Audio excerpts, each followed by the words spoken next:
Hola, les saluda Enrique Fernández Maldonado. Le damos la bienvenida a una nueva edición de Mesa Política, programa producido por Otra Mirada en coproducción con Nuestra América TV y el Centro de Políticas Públicas y Derechos Humanos Perú Equidad. El día de hoy conversaremos sobre las iniciativas de proyecto de ley que ha presentado la presidenta del Congreso de la República, María del Carmen Alba, y que ha generado una serie de cuestionamientos y críticas por parte de los sectores laborales y técnicos especialistas en el derecho laboral. Para ello, conversaremos con el economista Fernando Cuadros Luque. Él es ex viceministro de Promoción del Empleo, profesor universitario y miembro del Comité Directivo de Trabajo Digno.pe. Fernando, gracias por participar en esta edición de Mesa Política y quisiera pedirte una primera opinión sobre estos 5 proyectos de ley que ha presentado la presidenta del Congreso de la República y que tienden a modificar algunos aspectos de la ley de productividad y competitividad laboral que desde algunos sectores sindicales y laborales han denominado como paquete laboral. ¿Nos podrías comentar un poco en qué consisten estos 5 proyectos de ley, 3 de los cuales plantean modificatorias a la ley de productividad y competitividad laboral y 2 son proyectos de ley que buscan aprobar nuevas normas para regular, en un caso, el empleo juvenil y de los adultos mayores y en el otro para establecer una remuneración integral? Hola Quique, ¿cómo estás? Muchas gracias por la invitación. Un gusto poder participar en este espacio. Efectivamente, en las últimas semanas se ha presentado un paquete de 5 proyectos de ley que establecen diversas modificaciones a la regulación laboral en nuestro país. Lamentablemente, casi todas ellas en la línea de flexibilizar aún más las reglas laborales, las reglas de contratación, de despido, de pago de remuneraciones y demás.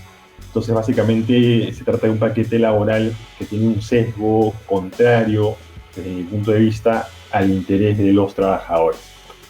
Uno de los temas que se pretende regular tiene que ver, por ejemplo, con la flexibilización mayor del uso de los contratos temporales. Hay que recordar que ya en el Perú actualmente resulta bastante sencillo utilizar estas modalidades de contratación, que deberían ser la excepción, pero se han convertido en la regla, lamentablemente, dado que generan distintos efectos colaterales negativos en el mercado de trabajo. De hecho, en la actualidad, 2 de cada 3 trabajadores formales del sector privado tienen un contrato temporal. Y en esta línea, a pesar de esta realidad, de esta situación ya flexible en materia de contratos temporales, se propone pues flexibilizar aún más su uso, digamos que retirando algunos requisitos, disminuyendo supuestos que restringen el uso de este tipo de contratos temporales, eliminando, digamos, la duración máxima de 5 años en el caso de algunos de estos contratos y en realidad buscando incentivar todavía más la contratación a plazo fijo en lugar de hacer lo contrario, más bien incentivar la contratación estable. Entonces este es uno de los proyectos incluidos en este paquete laboral. Otro tiene que ver también con la promoción de alguna manera del uso de los contratos a tiempo parcial, que como sabemos tienen una menor cantidad de beneficios laborales para los trabajadores. Por ejemplo, un trabajador a tiempo parcial actualmente no tiene derecho a la CTS ni tampoco tiene protección contra el despido arbitrario. Pero este proyecto de modificación, en la línea de ser más flexible y más sencillo el uso de estos contratos a tiempo parcial, en realidad estaría promoviendo la contratación de una modalidad que resulta más barata para los empleadores, ¿no? Que la práctica implica una reducción de beneficios laborales para los trabajadores que sean contratados bajo esta modalidad si fuera aprobado este proyecto normativo. Además, como señalabas, también se plantean modificaciones, digamos, al despido por causas económicas. Actualmente, para hacer un cese colectivo de este tipo, se requiere despedir por lo menos al 10% de la planilla y ahora se plantea que se puede despedir incluso a una persona por causas económicas, estructurales, tecnológicas y demás, vinculadas a la condición de la empresa. Ahora, esta medida yo creo que se podría evaluar, pero como parte de una reforma laboral integral, que por un lado fortalezca, digamos, que la estabilidad en el trabajo de las personas, ¿no? Vinculadas a su buen desempeño y demás, Y por el otro, digamos que facilite desde el punto de vista administrativo los procedimientos de cese cuando se basen pues, en causas objetivas, justas y demás. Pero no creo que esto se deba realizar de manera aislada, porque si no lo único que se hace es contribuir a seguir debilitando la estabilidad de los trabajadores, su posibilidad de sindicalizarse y de negociar mejores salarios y también mejores condiciones de trabajo. Entonces yo creo que esta propuesta de manera aislada traería efectos negativos. Precisamente sobre ese punto quería recalar. Tú señalas que estos proyectos de ley estarían promoviendo un mayor uso de los contratos temporales y lo has asociado con un derecho fundamental como es la libertad sindical.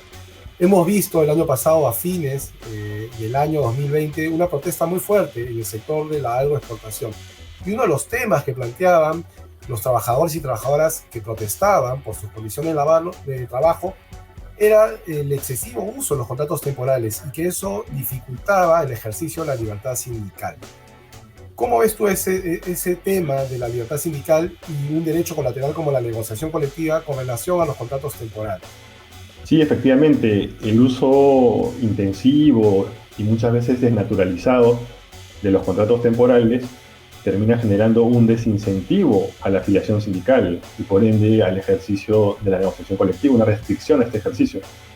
Porque, claro, un trabajador que tiene un contrato temporal con fecha de inicio y fecha de fin, es bien difícil que se anime a sindicalizarse, porque si eso no es del agrado del empleador, simplemente no le va a renovar el contrato, como vemos que ha pasado en muchas ocasiones, ¿no? Entonces el contrato temporal le permite al empleador ejercer un poder casi absoluto en materia de las relaciones laborales en nuestro país. Y esto es especialmente grave en sectores como el agroexportador, agroindustrial, donde casi el 90% de trabajadores tienen un contrato temporal, ¿no? A plazo fijo, a pesar de que laboran por varios años, ya sea de manera continua y discontinua, en las mismas empresas. Entonces, lamentablemente, ahora se insiste con promover este contrato, que ya más flexible creo que no puede ser, y que, repito, afecta finalmente el ejercicio de derechos laborales colectivos, como son la sindicalización, la negociación colectiva y la huelga, y restringe la posibilidad de que el crecimiento económico y las mejoras en la productividad se trasladen a los bolsillos de los trabajadores vía mejoras salariales o mejores condiciones de trabajo, ¿no? Porque evidentemente un trabajador que no puede sindicalizarse está en menor capacidad de poder negociar con su empleador en mejores condiciones económicas y laborales en general. En el caso del proyecto de ley que flexibiliza la modalidad de cese colectivo al eliminar este tope del 10%, ¿cuáles son los riesgos reales que tienen los trabajadores? Sí, bueno, hay que recordar que actualmente efectivamente solo se puede despedir de manera colectiva por causas económicas, entre otras, por lo menos al 10% de la planilla.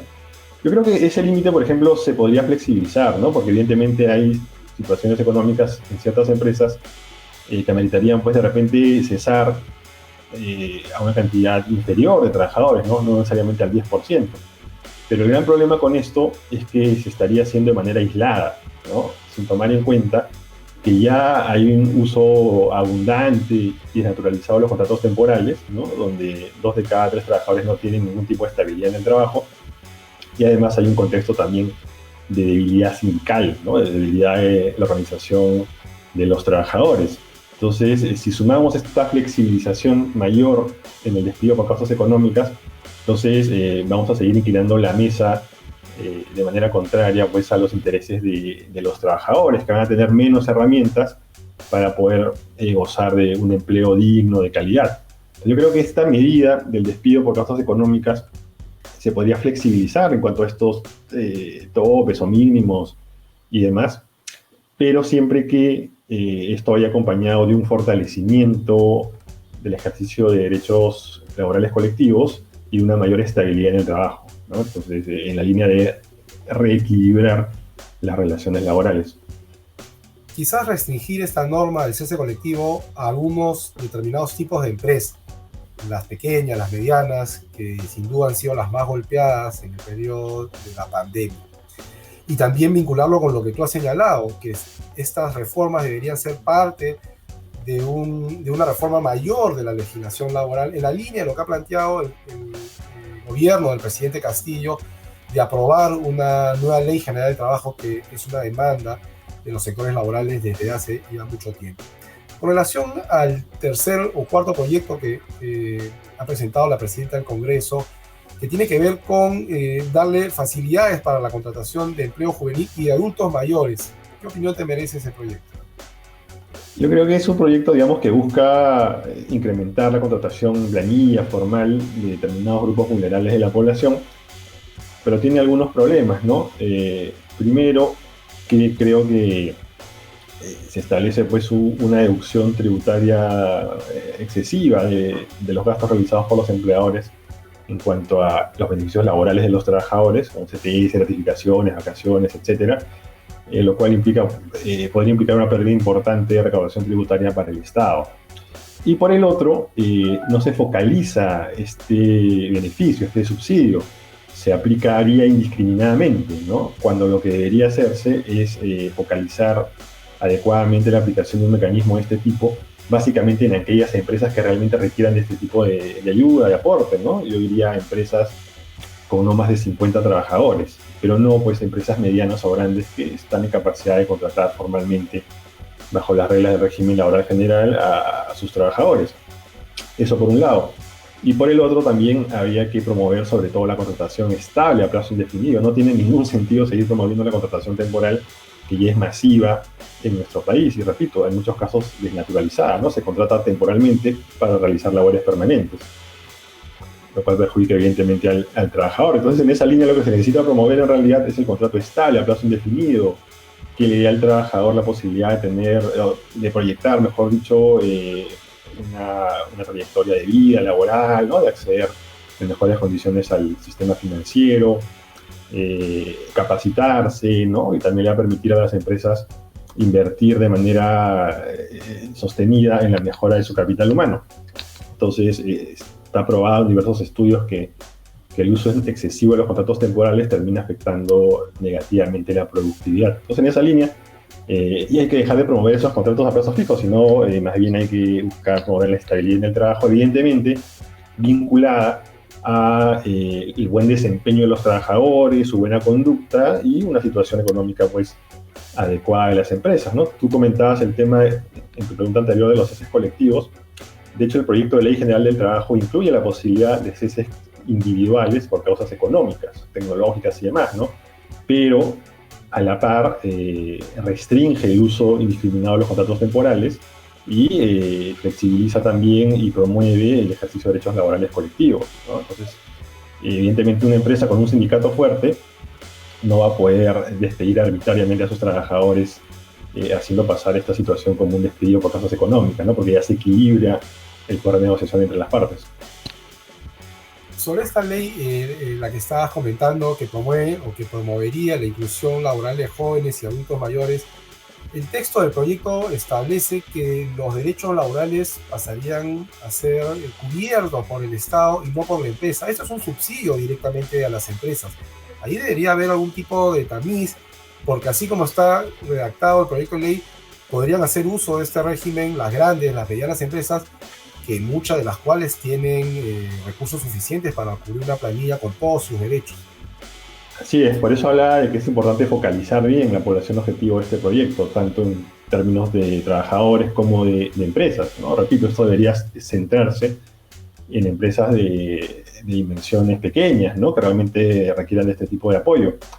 Claro, actualmente las empresas pueden deducir de su renta imponible el gasto que hacen en el pago de beneficios laborales, ¿no? Y ahora lo que se está planteando es que esa reducción sea de un monto equivalente al doble de lo que se hacía anteriormente, lo cual evidentemente pues implica un menor pago de impuesto a la renta por parte de las empresas, ¿no? Pero claro, de nada sirve subsidiar a segmentos que sí están en capacidad de contratar formalmente a los trabajadores. Eso es importante tomarlo en cuenta. Y yo creo que más bien el subsidio debería ser un poco más restringido, ¿no? Además de focalizar bien a las empresas beneficiarias y de reconducir la contratación hacia la estabilidad en el puesto de trabajo, estabilidad relativa, habría también que otorgar, creo yo, más bien una especie de subsidio, por ejemplo, a la contratación de jóvenes, personas con discapacidad y demás, en términos de que el Estado afronte el costo de la seguridad social, de los aportes a salud y pensiones de las empresas que se acojan a este tipo de medida promocional, ¿no? Entonces, habría que focalizar mejor. No se trata tampoco de subsidiar toda la planilla, ¿no? Sino determinados costos que sean especialmente importantes para las empresas de menor tamaño, ¿no? Por ejemplo, el Estado podría asumir por un tiempo, por 2 años, 3 años como máximo, el aporte del 9% de la remuneración de salud, ¿no? Y el aporte al sistema previsional de los trabajadores, de tal forma que se reduzca la carga laboral para empresas y trabajadores y de esta manera se incentive la contratación formal, en planilla y estable de estas personas. Finalmente, el último de los 5 proyectos presentados por la congresista Alba pareciera que resume el enfoque, el espíritu del conjunto de estos proyectos que han sido denominados paquetazo laboral, al eliminar el derecho que tendrían los trabajadores de pasar a contratos a plazo indeterminado, es decir, con cierta estabilidad laboral relativa, como tú bien señalas, que la actual ley establece en 5 años, que es de hecho un lapso bastante largo. ¿Qué pasaría si se aprueba este proyecto de ley? Los trabajadores que cumplen 5 años con contratos temporales podrían pasar a contratos a plazo indeterminado que le darían cierta garantía y protección, por ejemplo, para sindicalizarse sin exponerse a un despido encubierto como la no renovación del contrato. Claro, actualmente ya existen 11 modalidades de contratación temporal a plazo fijo, con reglas bastante flexibles, ¿no? Pero estas modalidades, ya sea de manera individual o en conjunto, no se pueden usar por un periodo mayor a los 5 años. Entonces, lo que plantea el proyecto de la bancada de Acción Popular es relajar aún más los supuestos de contratación, ¿no? Para distintas modalidades, entre ellas, por ejemplo, para la contratación por obra o servicio específico. Ahora se plantea que en este caso los trabajadores puedan ser contratados temporalmente sin tener un plazo máximo para ello, ¿no? El plazo de 5 años. Por lo que un trabajador contratado bajo esta modalidad nunca podría tener estabilidad en el trabajo, ¿no? Entonces esto se prestaría para que la contratación temporal prácticamente llegue al 100% en nuestro país, tomando en cuenta además que hay una débil fiscalización laboral, sobre todo en lo que se refiere al buen uso de estos contratos temporales. Y en la práctica, yo creo que la gran mayoría de contratos a plazo fijo están desnaturalizados, ¿no? Se contrata a trabajadores temporalmente para labores permanentes en la práctica, deberían ser trabajadores estables, no temporales. Y si seguimos relajando las reglas como se plantea en el proyecto, evidentemente pues, se va a seguir incentivando la contratación temporal y cada vez va a ser más complicado y en la práctica casi imposible que un trabajador tenga estabilidad en el trabajo, ¿no? Hay que recordar que este proceso de uso indiscriminado de contratos temporales se inició con la reforma laboral del año 91 y quitó varios requisitos, ¿no? Amplió plazos, incrementó modalidades, lo cual generó pues, que entre el año 91 y 97 la cantidad de trabajadores temporales en el sector formal privado pase a representar el 19 al 44%, ¿no? Es un proceso que ya tiene larga data y conforme los trabajadores cambian de trabajo, renuncian, se jubilan, etcétera, los empleadores los reemplazan por trabajadores temporales, ¿no? Ya dejan de utilizar el contrato estable o a plazo indefinido. Eso es importante tenerlo claro. Y sobre todo, digamos, recordar, porque además tú lo has trabajado en diversos textos, que los trabajadores con contratos temporales en promedio reciben menores remuneraciones que los trabajadores a plazo indeterminado. En buena parte porque los trabajadores que tienen cierta estabilidad relativa son más propensos a sindicalizarse y formar parte de un convenio colectivo, donde se puedan acordar de manera consensuada o dialogada con el empleador mejoras salariales. Pero el predominio de los contratos temporales funciona como un dique, un tapón para la mejora de las remuneraciones, que ya en el Perú es bastante baja. Me confirmarás que el promedio de las remuneraciones, por lo menos en el sector urbano, está aproximadamente en 2.000, 2.200 soles, que es un salario bastante bajo. Por eso es tan importante que los trabajadores cuentan con estabilidad laboral para poder organizarse y exigir sus derechos en mesas de negociación. Así es, el promedio salarial en el Perú es bajo, en el sector privado formal asciende efectivamente a nivel nacional a entre 2.300 y 2.400 soles, no ha crecido mucho a pesar del crecimiento económico del país, como valga la redundancia, y a pesar de la mejora y la productividad, los salarios, incluso en el sector formal privado, en términos reales de poder adquisitivo, han tenido un crecimiento bastante pequeño, ¿no? De por debajo del nivel de mejora y la productividad. Y esto se explica en buena parte por este uso indiscriminado de contratos temporales, que como señalaba, pues terminan desincentivando la afiliación sindical y por ende la posibilidad de negociar colectivamente mejoras salariales. De hecho, en promedio, un trabajador sindicalizado tiene un sueldo que, si mal no recuerdo, está 42% por encima de la remuneración promedio de un trabajador que no está sindicalizado, ¿no? Entonces, efectivamente, la sindicalización tiene un efecto positivo en términos de mejoras salariales y de mejoras en las condiciones de trabajo en general, ¿no? No solo en el aspecto salarial, el cumplimiento de la normativa y demás. Creo que el mejor fiscalizador del cumplimiento de las normas laborales es un sindicato, ¿no? Por eso, incluso si tuviéramos un mayor nivel de cobertura de derechos colectivos, incluso podría reducirse el costo de la inspección laboral para el Estado, ¿no? Porque ya no sería tan, digamos, urgente o necesario contar con una cantidad grande de inspectores, dado que los propios trabajadores aplicarían la fiscalización. Entonces, eso también es clave, ¿no? Claramente la sindicalización tiene un efecto positivo en las remuneraciones y por ende la contratación temporal que limita la sindicalización tiene un efecto negativo en la mejora salarial. Finalmente, Fernando, para ir terminando esta interesante conversación, se podría afirmar que estos proyectos de leyes se enmarcan dentro de lo que ha sido el enfoque flexibilizador, desregulador de las relaciones de trabajo, que está vigente, como tú bien señalaste, desde las reformas laborales que se aplicaron en nuestro país en los años 90, que fueron continuadas por los sucesivos gobiernos desde el 2000 en adelante, pero que a la luz de las estadísticas no han logrado revertir digamos, el alto número de trabajadores informales, a pesar del crecimiento económico que redujo en algunos sectores de la economía, sobre todo en las medianas y las grandes empresas, la informalidad laboral. En términos generales, este enfoque ha sido insuficiente para mejorar las condiciones de trabajo salariales y el ejercicio de derechos de los trabajadores y trabajadoras peruanas. ¿Por qué crees tú que la presidenta del Congreso insiste en este enfoque que es nocivo para los intereses de los trabajadores?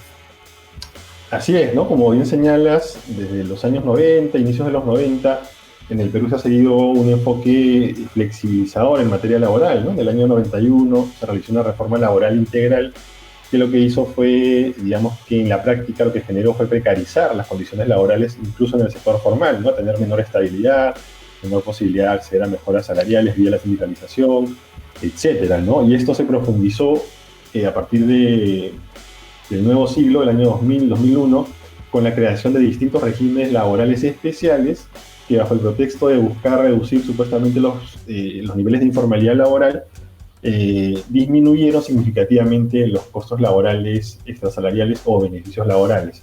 Pero en la práctica esto tampoco generó una formalización masiva de la población trabajadora. Más bien, por el contrario, la reducción que hubo en la tasa de informalidad laboral de 14 puntos porcentuales en la última fase de expansión de la economía nacional se dio básicamente bajo las reglas del régimen laboral general, incluso en las pequeñas empresas, ¿no? Más bien las empresas que tienen regímenes laborales más baratos, como las microempresas, son donde se sigue observando niveles de informalidad laboral altísimos, ¿no? En torno al 90%. Entonces, claramente, pues, estas medidas flexibilizadoras en exceso y de reducción de costos laborales extrasalariales y de, digamos, estancamiento de los salarios no han generado una mayor formalidad. Y la formalidad se ha dado bajo las reglas del régimen general, ¿no? Con beneficios completos. Y bueno, actualmente se insiste con estas medidas que ya han fracasado rotundamente en el país, y yo creo que hay aspectos ahí, pues, vinculados a sesgos ideológicos o intereses de determinados grupos de poder que no quieren, pues, que haya equilibrio en las relaciones laborales y que quieren seguir apropiándose de la mayor parte de la riqueza generada en el país. Hay que recordar que de toda la torta de riqueza que se genera en el país cada año, solo el 30% queda en manos de los trabajadores y un 60% queda en manos de las empresas, vía las utilidades empresariales, ¿no? Una minoría de la población. Y un 10% que va al Estado vía recaudación tributaria. Pero claramente esta situación es insostenible, ¿no? En el mundo desarrollado es al revés, ¿no? O sea, los trabajadores tienen el 60-70% de la riqueza generada cada año y los empleadores el 30 o 20%, ¿no? pero lo que pasa en el país ahora es insostenible. Y bueno, lamentablemente se sigue con este enfoque de mano de obra barata como un supuesto mecanismo de crecimiento, de desarrollo, cuando no es así, ¿no? De nada sirve crecer, mejorar la economía, las utilidades, la productividad, si eso no se traduce en mejoras salariales. Y un claro ejemplo de esto, para concluir mi respuesta brevemente, tiene que ver también con esta propuesta de la remuneración integral anual, ¿no? Que busca que los beneficios laborales como las gratificaciones se incorporen como parte del salario mensual, lo cual en la práctica es una manera de reducir costos laborales, de reducir salarios, ¿no? Porque es muy probable que un puesto, por ejemplo, donde se pagaba 1.500 soles y luego se le agregaban las gratificaciones, al final vea reducido su monto de pago básico, ¿no? De repente de 1.500 a 1.000 soles, por decir un número, y la diferencia se complemente supuestamente con las gratificaciones, ¿no? Y esto es muy fácil de llevar a cabo porque si la gran mayoría de trabajadores son temporales, simplemente se les puede poner como condición para renovarles el contrato que acepten esta nueva metodología de pago de gratificaciones, ¿no? En la práctica se está contribuyendo o dando todas las herramientas para que las empresas licúen los costos extrasalariales o incluso los salariales, ¿no? Ni qué decir para los nuevos trabajadores contratados. Entonces, lamentablemente se continúa con este sesgo explicado por lo que he comentado, y que no nos va a llevar a nada bueno. Ese régimen integral ya se viene aplicando en el sector de la agroexportación y hemos visto cómo los trabajadores han reaccionado de manera muy ofuscada y justificada al tipo de régimen laboral al que están sujetos, y eso, como dices tú, no lleva a un clima de relaciones laborales propicio para el crecimiento de la economía, para el bienestar social y para el ejercicio de derechos. Esperamos que estas propuestas presentadas por la Presidenta del Congreso animen un debate más profundo sobre cuál debe ser el modelo de relaciones laborales que se necesita en nuestro país para mejorar las condiciones de empleo, pero también para hacer crecer la economía y generar a partir de ello bienestar para la mayoría de la población. Fernando, agradecemos tu participación en Mesa Política, y a quienes nos siguen los invitamos a compartir el contenido de este programa a través de nuestras redes sociales que aparecen en la parte inferior de su pantalla. Muchas gracias y será con nosotros hasta otra.